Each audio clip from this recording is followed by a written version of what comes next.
Hello and welcome to my channel. मैं ना for BCom student. मैं आज आपके लिए बहुत इंटरेस्टिंग वीडियो लेके आई जिसके अंदर हम सॉल्व करेंगे question paper BCom vocational examination question paper है। ये 2022 का 5th सेमेस्टर के अंदर आता है। ये advertisement and sale promotion brand management का बीकॉम वोकेशनल के अंदर आता है।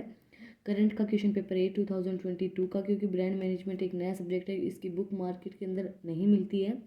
तो मैंने आपको इसके फुल नोट्स करवा चुकी हूँ। मैं आपको फुल सिलेबस रिवीजन वीडियो भी आ चुकी है। अगर आपने नहीं देखी है तो मैं आपको लिंक डिस्क्रिप्शन में डाल दूँगी, आप जाके चेक करना। पहले आप उस फुल सिलेबस रिवीजन वीडियो को देखना, आप उस फुल सिलेबस को रिवाइज़ करना। रिवाइज़ करने के बाद आप इस क्वेश्चन पेपर को सोल्व करना। आप देखना, मुझे बताना कि आपसे क्वेश्चन पेपर ईजिली सोल्व हो पा रहा है या नहीं हो पा रहा है। वैसे हम आज इस क्वेश्चन पेपर को सोल्व करेंगे कंप्लीट। ये 80 मार्क्स का क्वेश्चन है। इसके अंदर क्या दे रखा है कि इसके अंदर से हमें कोई भी 5 क्वेश्चन अटैम्प्ट करने हैं, इक्वल मार्क्स कैरी करेंगे। वो 16 मार्क्स के क्वेश्चन आते हैं इसके अंदर, बीकॉम के अंदर। और अगर आप चैनल पे नए हैं तो पहले चैनल को जाकर सब्सक्राइब करें और बेल आइकन प्रेस करें फॉर न्यू अपडेट। हम स्टार्ट करते हैं। सबसे पहला क्वेश्चन हमारा डिफाइन ब्रांड। ब्रांड क्या होता है? हम ब्रांड मैनेजमेंट पढ़ रहे हैं तो हमें पता होना चाहिए हमें ब्रांड क्या होता है। What is brand repositioning? Explain brand awareness, brand identity, brand equity, customer mindset, brand strategy, brand hierarchy, brand positioning। आप एक बार इस पूरा क्वेश्चन पेपर देख लें, उसके बाद हम इसको सॉल्व करेंगे। Branding challenge and opportunity in detail, brand loyalty, marketing programmes, build brand equity, explain tracks to measures and manage brand equity in detail. What is quantitative and qualitative research technique? Difference category of brand extension, challenges associated with brand management। ये है पूरा question paper. हम question paper को start करते हैं। First unit, ये first question है। इसके अंदर पहले जो 8 क्वेश्चन है वो 2 मार्क्स कैरी करते हैं। इसके अंदर क्या है, ये 4 जो यूनिट होते हैं, चारों यूनिट से मिक्स्ड क्वेश्चन दे रखे हैं। चारों यूनिट से 2-2 या 1-1, 2-2 क्वेश्चन आते हैं। तो हम स्टार्ट करते हैं। ब्रांड क्या होता है? Define brand. Brand, your brand is image customers have of your business, so take the time to define thoughtful and careful before the market goes it for work. Their company image will be that what you intend to be। Brand क्या होता है? Brand एक image बताता है customers के mind के अंदर, कि कस्टमर्स के माइंड के अंदर आपके ब्रांड की कैसी इमेज है। कस्टमर्स के माइंड के अंदर मतलब कस्टमर के माइंड के अंदर कैसे मतलब छपा हुआ है वो ब्रांड के। आप उस ब्रांड को देखते ही कस्टमर पहचान लेता है कि ये हमारा ब्रांड है। कस्टमर्स को मतलब पता चल जाता है कि ब्रांड, एक अलग से रिकॉग्नाइजेशन हो जाती है कि ब्रांड के बारे में, ब्रांड क्या है क्या नहीं है। इसके बाद सेकंड क्वेश्चन। ये क्वेश्चन 2 मार्क्स के हैं तो हमें ज़्यादा लंबा लिखना ज़रूरी नहीं है, हम ज़्यादा लंबा नहीं लिखेंगे। सेकंड क्वेश्चन है what is brand repositioning. Brand repositioning क्या होती है? When a company sees a decrease in the sales over time and over major changes. Brand repositioning क्या होती है? जब कंपनी ये देखती है कि आपकी सेल डिक्रीज हो रही है, आपकी जो ब्रांड है वो नहीं बिक रहा है, तो ब्रांड को रिकंस्ट्रक्ट करती है, उसको रीडेवलप करती है। ब्रांड रिपोजिशनिंग, उस प्रोसेस को बोलते हैं ब्रांड रिपोजिशनिंग। ब्रांड को रीडेवलप करना, उसकी रिपोजिशनिंग करना, उसको बोलते हैं ब्रांड रिपोजिशनिंग। मैं आपको लाइन टू लाइन ये चीज़ें नहीं करवाऊंगी, क्योंकि मैं लाइन टू लाइन पहले नोट्स के अंदर कवर करवा चुकी हूँ। अगर आपने नहीं देखे तो आप लाइन टू लाइन जाके देख सकते हैं। मैं सिर्फ आपको एक क्वेश्चन पेपर सोल्व करवा रही हूँ। इसके बाद है explain, briefly explain brand awareness. Brand awareness क्या होती है? ब्रांड अवेयरनेस क्या होता है? ब्रांड अवेयरनेस हमें ये बताता है कि कस्टमर आपके ब्रांड के प्रति कितने फेमिलियर हैं, कस्टमर आपके ब्रांड के प्रति अवेयर रहते हैं या नहीं रहते। कोई नया प्रोडक्ट उस ब्रांड का लॉन्च हुआ है तो कस्टमर्स को पता है या नहीं पता है, उसको बोलते हैं ब्रांड अवेयरनेस। कस्टमर आपके ब्रांड के प्रति कितने अवेयर रहते हैं या नहीं रहते हैं। अगला क्वेश्चन है define brand identity. Brand identity क्या होती है? Brand identity is aggregation of what you will go, it is organisation mission personality. Brand identity क्या होती है? उसकी पर्सनैलिटी। हमें पता चल जाता है कि ब्रांड को कैसे हम आइडेंटिफाई कर सकते हैं। कैसे आइडेंटिफाई कर सकते हैं? जैसे कोई भी ब्रांड, आपका फेवरेट ब्रांड है, आप उसको कैसे आइडेंटिफाई करते हैं? उसके सिंबल को देख के, उसके लोगो को देख के, उसके मतलब उसके स्लोगन को देख के, उसको चीज़ को देख के ही तो आप अपने ब्रांड को आइडेंटिफाई कर पाते हैं। तो ब्रांड आइडेंटिटी वो होता है जैसे कि आप उसको देख पाते हो, उसकी वो यूनिक दिखता है आपको बहुत से ब्रांड के अंदर से, आपको पता चल जाता है कि ये आपका ब्रांड है। अगला क्वेश्चन है define brand equity. Brand equity क्या होती है?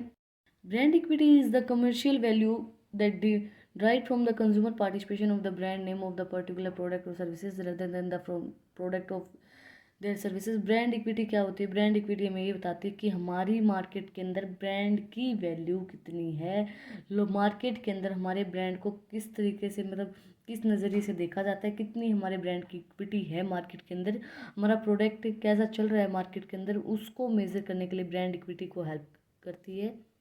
इसके बाद अगला क्वेश्चन है कस्टमर माइंडसेट। कस्टमर माइंडसेट क्या होता है? कस्टमर माइंडसेट क्या था? Customer services mindset is way of appropriation of customer services that, मतलब कस्टमर्स के माइंडसेट को बताता है कि कस्टमर का माइंडसेट कैसा है, वो किस टाइप का प्रोडक्ट लेना चाहता है, उसका कैसा पहले के प्रोडक्ट के प्रति कैसा एक्सपीरियंस। जैसे कि हम कहीं शॉप पे जाते हैं तो वो बताते हैं, जैसे हम ही बताते हैं कि भाई मैंने पहले ये प्रोडक्ट लिया था, मुझे नहीं अच्छा लगा, या आपको अच्छा लगा, तो उसका कस्टमर का माइंडसेट कैसा है उसको बताता है कस्टमर माइंडसेट, कि आपके कस्टमर जो आपका पास कस्टमर आ रहा है उसका कैसा माइंडसेट है, उसका कैसा एक्सपीरियंस रहा है पहले के प्रोडक्ट के द्वारा, उसको हमें इम्प्रूव करना चाहिए। कस्टमर के मतलब कस्टमर्स का माइंडसेट चेंज भी तो हो सकता है, अगर आप उसको अच्छा प्रोडक्ट देंगे तो कस्टमर का माइंडसेट बदल जाएगा, वो आपके प्रोडक्ट को लेना पसंद करेगा। इसके बाद है अगला क्वेश्चन है what is branding strategy. Branding strategy क्या होती है? अब branding strategy is that long term plan होता है जिससे हमें लॉन्ग टर्म गोल्स को अचीव कर सकते हैं। उससे क्या होगा, हम ये डिफाइन करता है कि हम स्ट्रेटजीज बनाते हैं कि हमारे ब्रांड ट्रेंडिंग में चले, हमारा ब्रांड अच्छा चले, तो उन स्ट्रेटजीज़ को अगर हम फॉलो करते हैं तो हमारा जो ब्रांड है वो लंबे समय तक चलेगा। हमारे जो लॉन्ग टर्म गोल्स होते हैं उनको अचीव करने के लिए हमारी ब्रांडिंग स्ट्रेटेजी हेल्प करती है। इसके बाद इस पार्ट का लास्ट क्वेश्चन है define brand hierarchy. Brand hierarchy क्या होती है?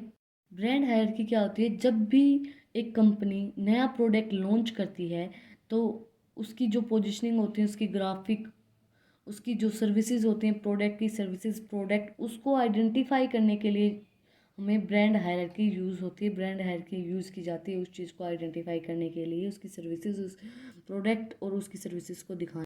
अब यूनिट फर्स्ट से क्वेश्चन पूछा गया है define brand positioning. Brand positioning क्या होती है? Discuss its importance in term of success of any brand. किसी ब्रांड के सक्सेस के अंदर हम इस ब्रांड पोजीशनिंग को बताएंगे। ये यूनिट फर्स्ट का क्वेश्चन है, तो हम यूनिट फर्स्ट के अंदर देखते हैं इस क्वेश्चन को। ये मैं नोट्स के अंदर फुल लाइन टू लाइन करवा चुकी हूँ ब्रांड पोजीशनिंग सारे टॉपिक्स, तो आपको अगर लाइन टू लाइन चाहिए इनकी डिटेल तो आप पहले चैनल को पे जाके चेक कर सकते हैं। ब्रांड पोजीशनिंग होती क्या है? ब्रांड पोजीशनिंग क्या होती है?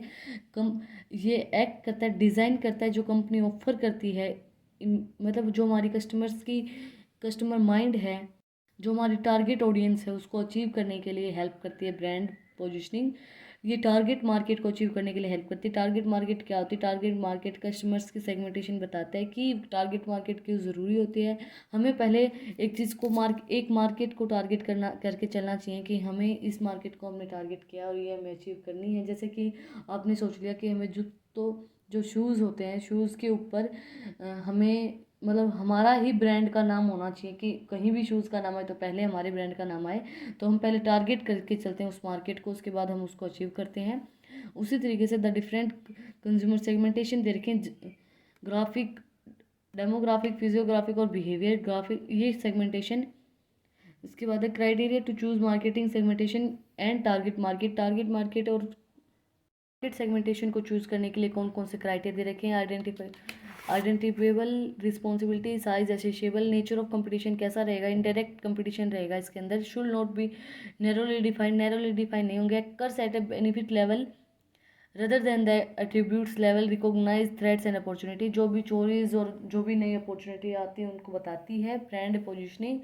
Multiple framework reference to Starbucks, benefits क्या क्या होंगे इसकी, पॉइंट ऑफ पार्टी एसोसिएशन, मतलब not necessary to unique brand के लिए कोई नेसेसरी नहीं है टू द ब्रांड्स। इसकी 3 कैटेगरी दे रखें, category of point of party, competitive point of party और correlation point of party. Point of difference POP association क्या होता है? Attributes are benefit the customer strongly association the brand positively evaluate and unique the brand along consideration, क्या क्या चीज़ें consider की जाएंगी इसकी, परफॉर्मेंस, फाइनेंशियल कंडीशन आपकी कैसी, एब्स्ट्रैक्ट और इमेजरी रिलेटेड नोट कर देगा, to decide the correct positioning, POP and POD to identify, POP and POD identify करने के लिए हेल्पफुल रहते हैं। इसके बाद सेकेंड क्वेश्चन हमारा फर्स्ट यूनिट का सेकेंड क्वेश्चन हमारा examine critical branding challenge and opportunity in detail. Branding challenge and opportunity क्या क्या होती हैं डिटेल के अंदर करेंगे हम। सबसे पहले तो ये 16 मार्क्स का क्वेश्चन है, तो हम पहले इसके अंदर लिखेंगे कि ब्रांडिंग होती क्या है। ब्रांडिंग क्या होती है? ब्रांडिंग हमारी जो बिजनेस का ट्रेडमार्क होता है, एक पोर्टफोलियो होता है जिससे हमें पता चल जाता है कि हमारे ब्रांड कैसा है, हमारे शेयर होल्डर को करंट जो भी ब्रांड्स होते हैं उनके बारे में पता चल जाता है। ये फाइनेंशियल, फिजिकल, सोशल रिस्क को रिड्यूस करता है। ब्रांडिंग हमारे लिए हेल्पफुल रहती है। इसके बाद इसके चैलेंज एंड अपॉर्चुनिटी।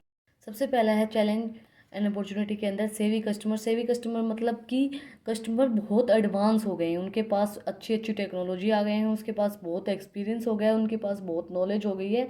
तो हम कोई भी ब्रांड लॉन्च करते हैं या कोई भी, पहले तो क्या था, लोग ऐसे ही बिना सोचे समझे जो मिल जाता था वही खरीद लेते थे, लेकिन अब के टाइम में जो आज की जनरेशन है वो बहुत एडवांस हो गई है। उनको पता है कि क्या हमें खरीदना चाहिए, क्या हमारे लिए अच्छा रहेगा, कितना प्राइस इसके लिए अच्छा है या कितना नहीं है, उसकी कैसी मतलब कैसी उसकी कंडीशन है, वो हर एक चीज़ को देख के ही लेते हैं। तो सेवी कस्टमर का मतलब कस्टमर्स के पास बहुत ज़्यादा नॉलेज हो गई है।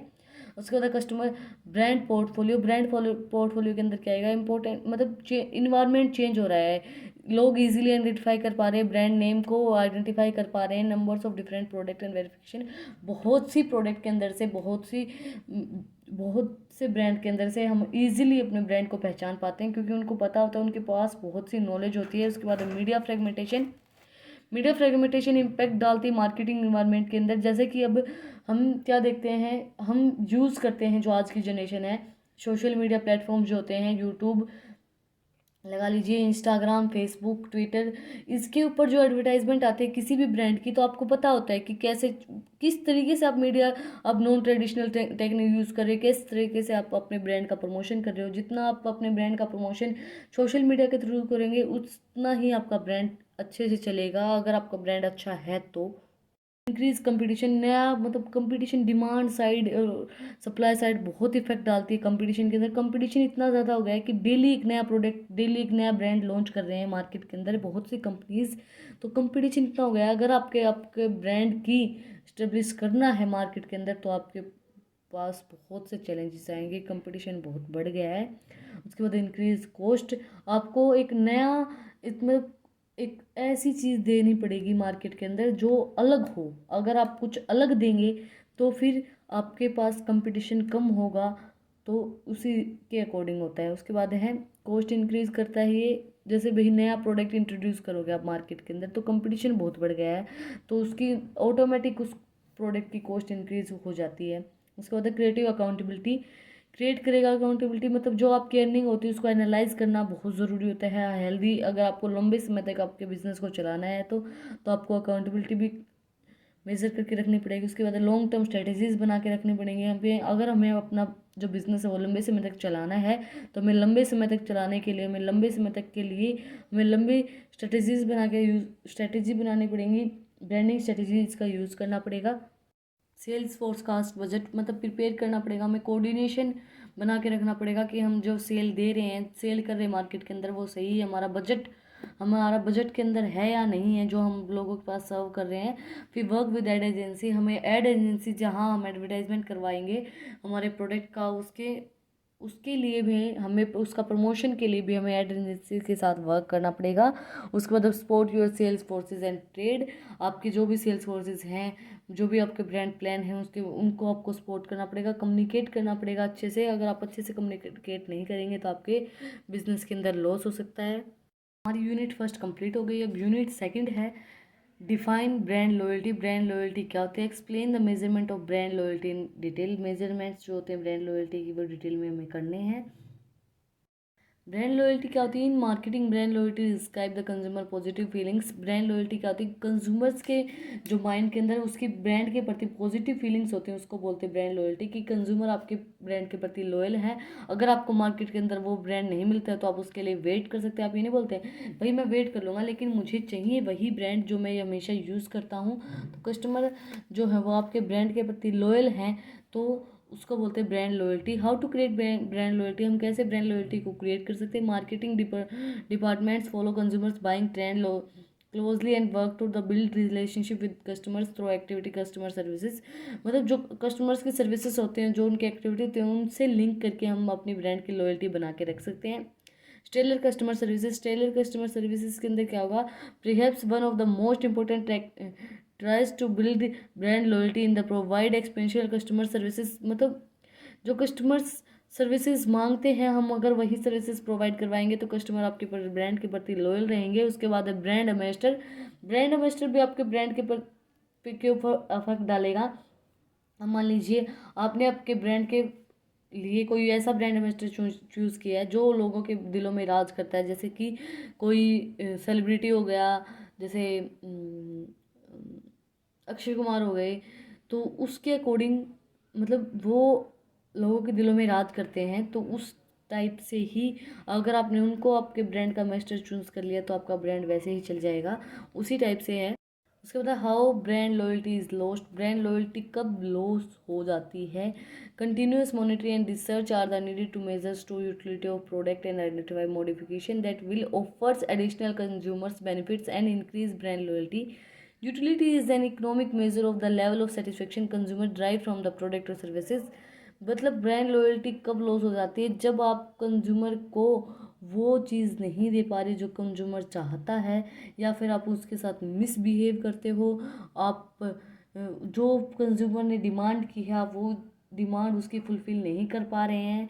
कंज्यूमर जो आपसे मांग रहा है आप उसके अंदर, जैसे कंज्यूमर ने बोला कि हमें ये चेंज चाहिए, आप कंज्यूमर को वो चीज़ नहीं दे पा रहे, तो कस्टमर आपके ब्रांड को नहीं रहेंगे, कस्टमर आपके ब्रांड के प्रति लॉयल नहीं रहेंगे। नेक्स्ट क्वेश्चन है explain the developing of marketing programmes to build brand equity in detail. जो हम प्रोग्राम्स यूज़ करते हैं ब्रांड इक्विटी को बिल्ड करने के लिए वो हैं मार्केट के अंदर। सबसे पहले तो ब्रांड इक्विटी होती क्या है? ब्रांड इक्विटी हमारी जो प्रोडक्ट और सर्विसेज की जो भी इमेज है, सेल्फ इमेज जो होती है सर्विसेज की, वो उसको बताती है ब्रांड इक्विटी।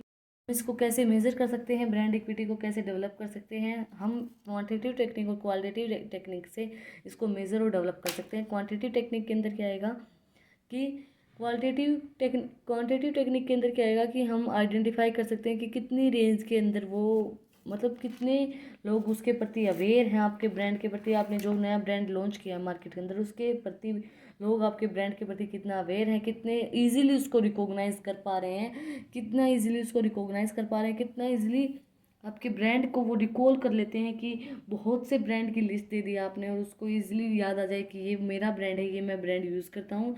कस्टमर के माइंड के अंदर आपके ब्रांड की इमेज कैसे, कस्टमर आपके ब्रांड के प्रति कितना अवेयर है, आप कितनी कस्टमर के माइंड के अंदर आपकी ब्रांड की इमेज बना चुके हैं। क्वालिटेटिव रिसर्च टेक्निक के अंदर कहेगा कि आपकी जो qualitative research techniques are the often deployed to identify possible brand association and source of brand equity. Qualitative research technique क्या होती है?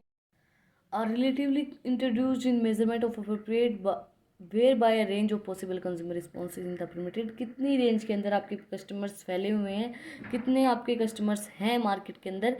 फ्री एसोसिएशन के अंदर क्या आएगा? Simply the fund most powerful, मतलब फ्रीली कितने एसोसिएट करते हैं सब्जेक्ट मैटर के अंदर, कितना माइंडसेट है कस्टमर्स का, थिंकिंग कैसी है आपके जो ब्रांड है उसके प्रति। उसके बाद प्रोजेक्टिव टेक्निक के अंदर क्या आएगा कि आप किस तरीके से उसको सोर्स ऑफ ब्रांड इक्विटी को रिक्वायर कर रहे हैं, नॉलेज कितनी है आपके पास, knowledge of structure of probability and accuracy and completely is possible. Brand personality and relationship कैसी है कि आपके ब्रांड की पर्सनैलिटी कैसी है मार्केट के अंदर, ब्रांड पोर्टफोलियो कैसा है। Brand personality is the human characteristic होती है, इसके अंदर क्या होता है ट्रेस करते हैं हम एट्रीब्यूट्स ऑफ ब्रांड, ब्रांड के जो एट्रीब्यूट्स होते हैं उनको ट्रेस करते हैं। उसके बाद है ethnographic and observational approach. Ethnographic and observational approach के अंदर क्या आएगा? First data can be gathered by the directly observational relate to the actors and certain consumers can be unobserved as they stop as the consumers product and capture every nuance of their behavior। मतलब उसके behaviour को, सब चीज़ को capture करके कि आपके customers के लिए आपका कैसा बिहेवियर है, उन सब चीज़ों को कैप्चर करके उस चीज़ को दिखाया जाता है। उसके बाद है third unit explain the tracks of management and measures and management of brand equity in detail. Unit third, देखो यूनिट थर्ड के मैंने यही कॉन्सेप्ट आपको वीडियोस के अंदर कवर करवाए हैं। तो इसने क्या पूछा है? Measures and management of brand equity, major source of brand equity and management source of major source of brand equity मैं आपको करवा चुकी हूँ, तो हम ये करेंगे अब। मेरा ये बताने का ये मतलब था क्योंकि आपको ये पता चल जाए कि आप मेरे ब्रांड्स से आपके पूरे क्वेश्चन पेपर को ईजिली सॉल्व कर सकते हैं। ब्रांड इक्विटी क्या होती है? Brand equity describe the value of having a well known brand name आपको बताती है कि आपके जो ब्रांड है उसका मतलब कैसी उसके ब्रांड नेम है मार्केट के अंदर, well known. And money product of brand name and then the product will be less value known as consumer believes and that make product with the well known and better than the product. मतलब अगर आपका अच्छा नाम नहीं है तो उसको अच्छा बनाने के लिए ब्रांड इक्विटी यूज़ की जाती है। मेजर्स पूछे थे और मैनेजमेंट पूछे थे। मेजर्स क्या क्या हैं इसके अंदर? मेजर्स हैं, दो मेजर्स हैं, qualitative same qualitative research technique and quantitative research technique. Qualitative research technique क्या होती है? Measurement approach where the possible consumers response as permitted, जो पॉसिबल कंज्यूमर्स होते हैं वो रिस्पॉन्स करते हैं। सेम चीज़ें हमने थोड़ी देर पहले पढ़ी थी। Free association the simple is and often most powerful, and पिछले क्वेश्चन के अंदर पढ़ी थी। To profile and brand association involve in the free association tasks where the subject are associated with comes in mindset when they thinking brand without and more specific proofs to cue then perhaps and association product. Projective technique है कितनी उनके पास knowledge है, किस उनका portfolio, ethnographic and observational approach. First data can be gathered and directly observes, पहले हम data को गैदर करेंगे उसके बाद उसको ऑब्जर्व किया जाएगा। क्वांटिटिव मेजर्स टेक्निक के अंदर क्या आएगा? Quantitative measure technique of one primary and indirect taking. आप एक चीज़ ध्यान रखना, आप सोचोगे कि आप मैंने मतलब जो आपको पूछा गया है वो चीज़ नहीं लिखी है या थोड़ा बहुत ऊपर नीचे है, वो किस लिए है? क्योंकि हमारे पास बुक नहीं है। अब बुक हो तो हम बिल्कुल same to same as it is चीज़ें लिख सकते हैं, बट हमारे पास बुक नहीं है तो ये मेरे हैंडमेड नोट्स हैं। तो अगर हम ये चीज़ें लिख के आएंगे तो टीचर ये नहीं कि आपको मार्क्स नहीं देगा, आप टीचर आपको फुल मार्क्स देगा, क्योंकि उसके बारे में ही हम लिख रहे हैं, वही चीज़ें हम लिख रहे हैं जो पूछी जा रही हैं। हाँ, थोड़ा बहुत हमारा लिखने का तरीका अलग हो सकता है, हमारे बताने का तरीका अलग हो सकता है, बट हमने लिखा वही है, हम बता वही रहे हैं जो क्वेश्चन के अंदर पूछा गया है। तो ये मत सोचना कि मैं आपको टॉपिक सेलेक्ट करवा रही हूँ, नहीं, जो यूनिट्स के अंदर क्वेश्चन पूछे गए हैं वो उसके अकॉर्डिंग मैं आपको करवा रही हूँ। अगर आप ये क्वेश्चन लिख के आएंगे, जैसे मैंने भी तो ये क्वेश्चन पेपर दिया है जब भी मैं आपको करवा रही हूँ, तो मैंने ये क्वेश्चन पेपर दिया है तो मेरे तो मार्क्स नहीं कटे हैं, मेरे तो जितना मैंने लिखा है, मतलब 5 क्वेश्चन इसके अंदर अटैम्प्ट करने थे, मैंने 5 के 5 क्वेश्चन अटैम्प्ट किए हैं, और मैंने जो मेरे नोट्स मैंने बना रखे हैं उन्हीं के अंदर से अटैम्प्ट किए हैं, तो मेरे तो बहुत अच्छे मार्क्स आए थे।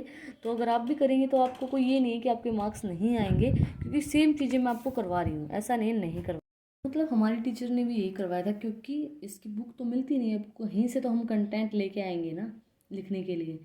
तो फिर इसके बाद है brand awareness. Brand awareness is related to strength of the brand is, मतलब उसकी अवेयरनेस बताता है कि कितनी आपकी ब्रांड की में अवेयर हैं लोग आपके ब्रांड के प्रति। अगर आपने ब्रांड का, आपके ब्रांड का कोई भी नया प्रोडक्ट लॉन्च हो रहा है तो लोगों को पता है इस ब्रांड के बारे में, रिकॉग्नाइज इजीली कर पाते हैं या नहीं कर पाते, उसकी इमेज, उसके वर्ड, उसके ऑब्जेक्ट आप इजीली रिकॉग्नाइज कर पा रहे हैं या नहीं कर पा रहे। रिकॉल, उसको देखते ही आपको याद आ जाए कि ये हमारा ब्रांड है, तो उस चीज़ से आप रिकॉल कर पा रहे हैं या नहीं कर पा रहे। उसके बाद brand awareness is the important image first step to building brand equity and establish the sufficient note, मतलब उसकी ब्रांड की इमेज आपके माइंड के अंदर कैसी है, वो सब चीज़ को बताती है ब्रांड इक्विटी। इसके बाद है how to analyse brand equity, उसको कैसे एनालाइज कर सकते हैं, कैसे मैनेज कर सकते हैं, आप ये बोल सकते हैं ब्रांड इक्विटी को।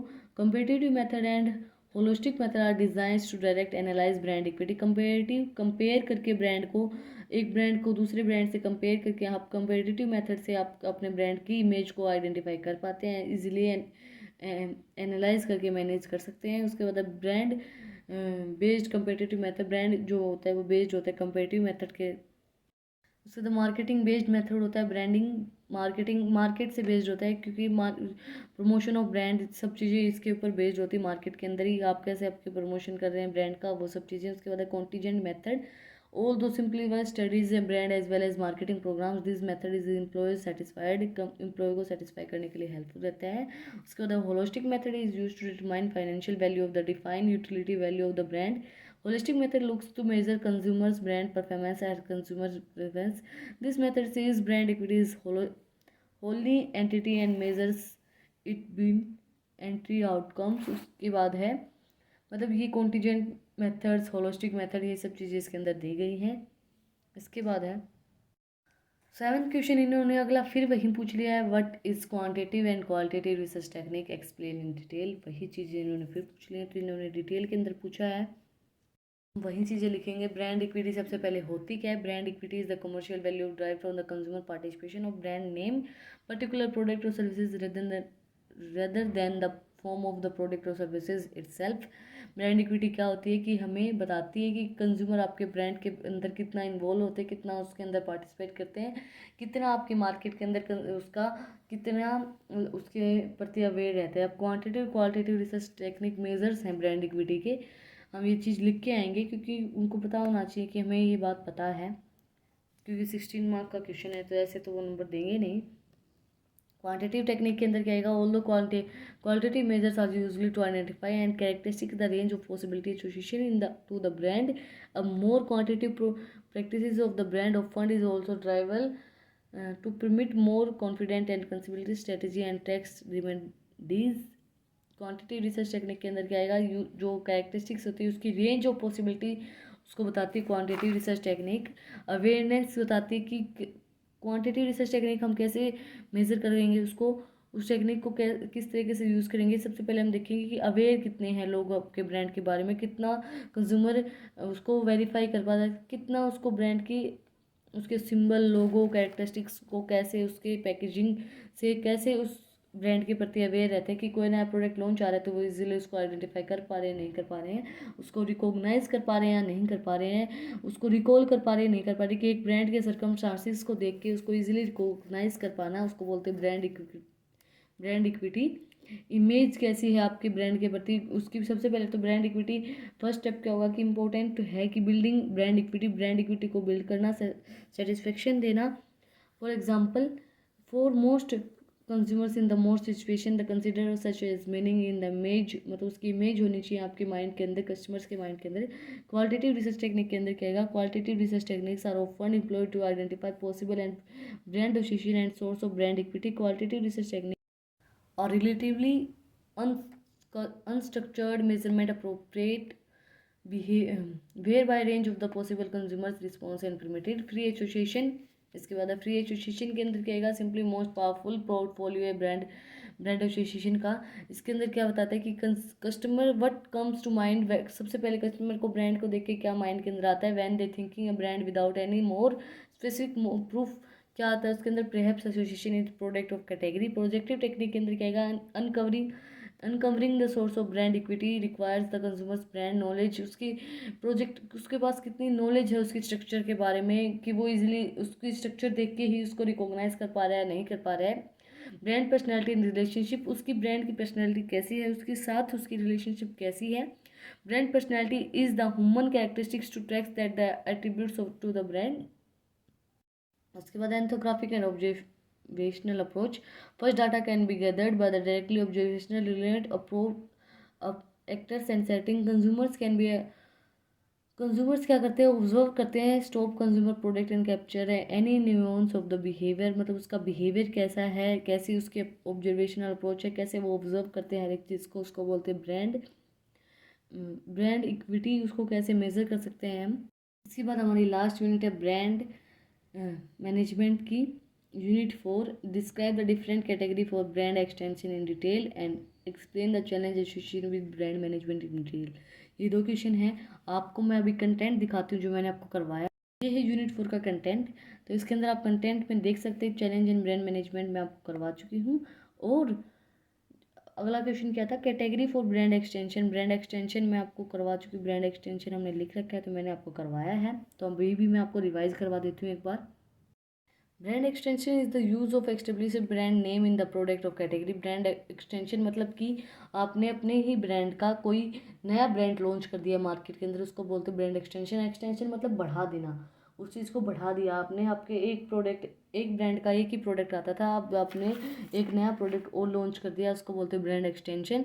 Brand extension denote successful brand helps to organise, मतलब अगर आपका सक्सेसफुल ब्रांड है, अगर आपका ब्रांड सक्सेसफुल चल रहा है तो आप नया प्रोडक्ट लॉन्च कर रहे हो, वो आप इजीली लॉन्च कर पाओगे मार्केट के अंदर। इसके एडवर्टाइजेज क्या क्या होंगी, to make expansion of new product easy, आपको अगर कोई भी नया प्रोडक्ट मार्केट के अंदर निकालना है लाना है तो वो आप इजीली ला सकते हैं। इंक्रीज करता है ब्रांड इमेज को। Cost of developing a new product of the saved, जो नया प्रोडक्ट डेवलप कर रहे हैं हम उसको कॉस्ट के सेव करता है। जैसे हमें न्यू प्रोडक्ट लॉन्च करना है तो हम ये नहीं कि हमारे ब्रांड की अच्छी इमेज बनी हुई तो हम न्यू प्रोडक्ट इजीली लॉन्च कर सकते हैं उसी ब्रांड का। There are the packaging and labelling efficiency, packaging और लेबलिंग एफिशिएंसी बचेगी, उसी पैकेजिंग के अंदर हम अपना नया प्रोडक्ट लॉन्च कर सकते हैं। फीडबैक बेनिफिट, आपको पता है कि आपके जो कस्टमर्स आपके ब्रांड के प्रति लॉयल हैं तो वो इजीली आपको फीडबैक दे देंगे कि उनको आपका प्रोडक्ट पसंद आ रहा है नहीं आ रहा है, रिव्यूज़ दे देंगे आपको, और जो भी एक्सटेंशन मीनिंग क्लैरिफाई कर देंगे।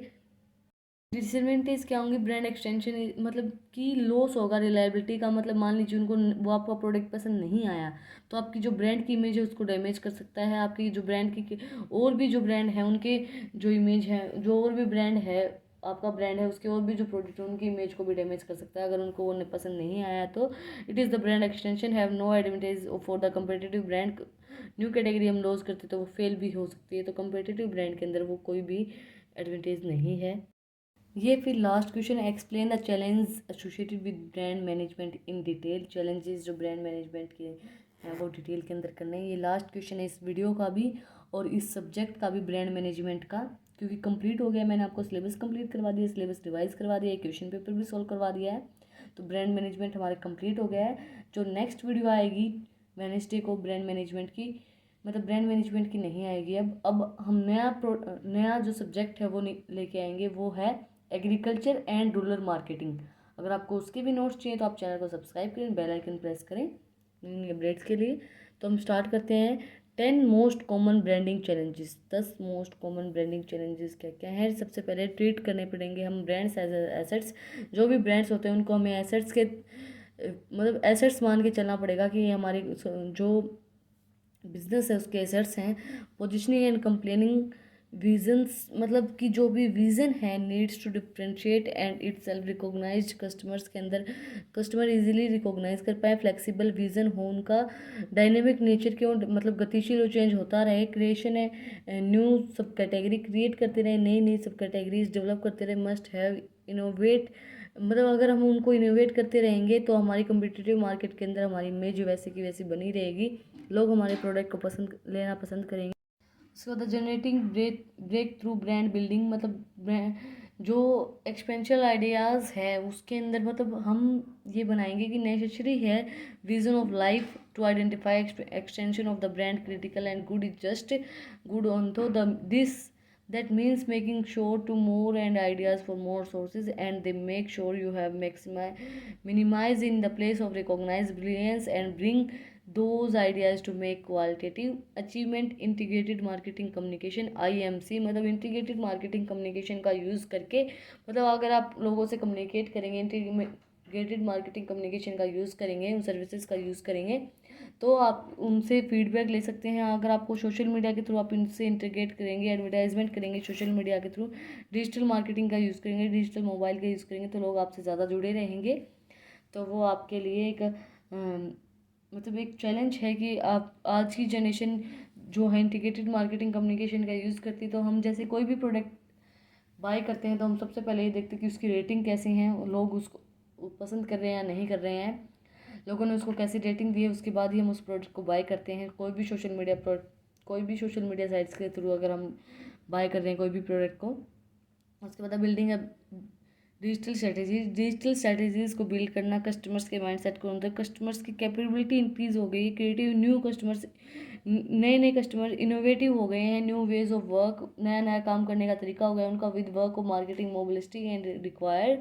उसके बाद बिल्डिंग योर ब्रांड इंटरनली, आपके ब्रांड को इंटरनली बिल्ड करना, it is the how to achieve successful integrated marketing communication to better marketing without employees and knowing the vision of caring about it, the brand vision of the legs of the higher purpose for building innovation challenges almost impossible, मतलब जो brand की internally build करना almost, मतलब उसके higher brand करना, visions अच्छा देना, उसको इंटरनली बिल्ड करना, हर एक चीज़ बिल्ड करना वो इम्पॉसिबल हो जाता है। Maintain brand relevance, brand customers buy कर रहे हैं तो उसको हम जो भी ऑफर कर रहे हैं वो ऐसा ना हो कि उनको वो पसंद ना आए, वो रिलेवेंट बना रहे हैं उनके लिए ही वो ब्रांड हो, ये नहीं हो कि किसी और के लिए आप ऐसे ही ब्रांड आपने बना दिया। उसके बाद creating a brand portfolio and strategy the yield synergy and creative brand needs well defined role of vision of the sport, those rule strategies branding to be identified and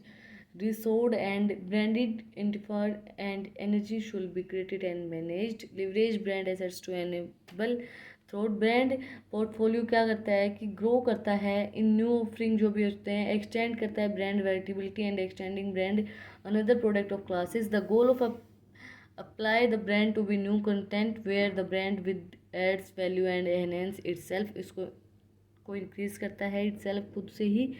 आज की वीडियो में हमने किया है पूरा, तो हमने क्वेश्चन पेपर सॉल्व किया जो करंट ईयर का आया था ब्रांड मैनेजमेंट का 5th सेम का. बीकॉम 5th सेम के अंदर वोकेशनल के अंदर सब्जेक्ट आता है एडवर्टाइजमेंट एंड सेल प्रमोशन के अंदर. ये ब्रांड मैनेजमेंट के यूनिट फर्स्ट के कंटेंट्स हैं, मैंने आपको नहीं दिखाए थे.